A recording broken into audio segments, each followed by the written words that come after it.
Bonjour à toutes et à tous, mesdames, messieurs. Encore un plaisir de vous retrouver pour ce nouvel édito R7. Aujourd'hui, nous allons parler de la compromission politique.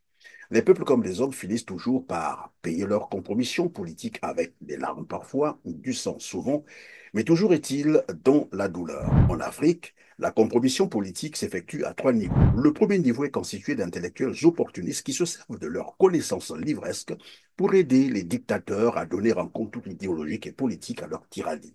Le tyran peut voler, il peut tuer, il peut empoisonner, il peut torturer, il peut affamer un peuple, il sera toujours défendu intellectuellement, réhabilité par des cerveaux au nom de leurs propres intérêts ou au nom de leur appartenance ethnique ou encore au nom de leur appartenance à l'association des malfaiteurs.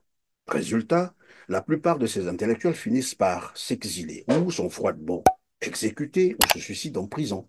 Les plus chanceux sont ceux qui sont dépouillés de leurs biens et de leurs privilèges avant d'être jetés en pâture au peuple. Un tyran n'a pas d'amis éternels. Et ça, il faut qu'on vous le rappelle avec insistance.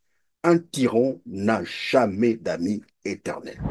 Retenez cela, un tyran n'a jamais d'amis éternels.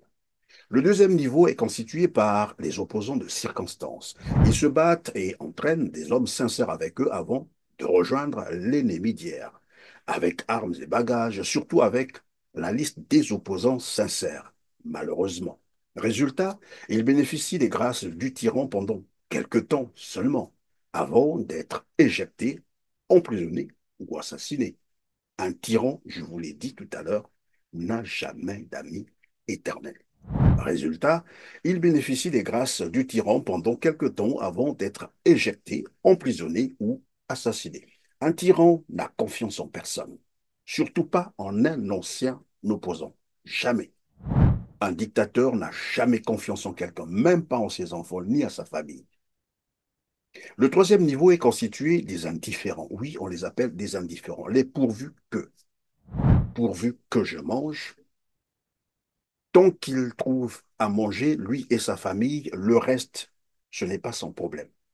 Pourvu que j'ai mon salaire, pourvu que mes affaires marchent, pourvu que j'ai de l'argent, pourvu que je profite de ce système.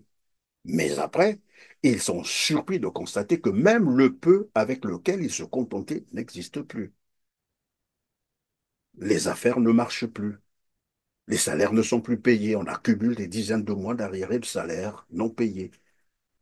Des quarantaines de mois de pensions non payées, des bourses non payées, des hôpitaux mal équipés ou même pour une petite opération d'appendicite, vous pouvez en mourir. Résultat, personne n'échappe à la dictature. Personne. Mais en tout cas, personne.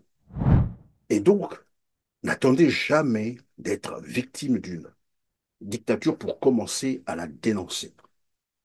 Sinon, vous n'aurez probablement ou peut-être pas le temps de le faire parce que vous allez vous retrouver sous la tombe de manière gratuite et peut-être précipitée.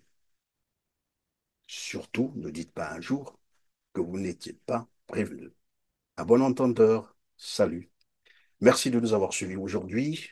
On se donne donc rendez-vous pour la prochaine fois, mais attention, n'oubliez pas de cliquer sur le petit pouce en l'air juste en bas de la vidéo. Partagez massivement cet édito et dites-nous en commentaire ce que vous en pensez.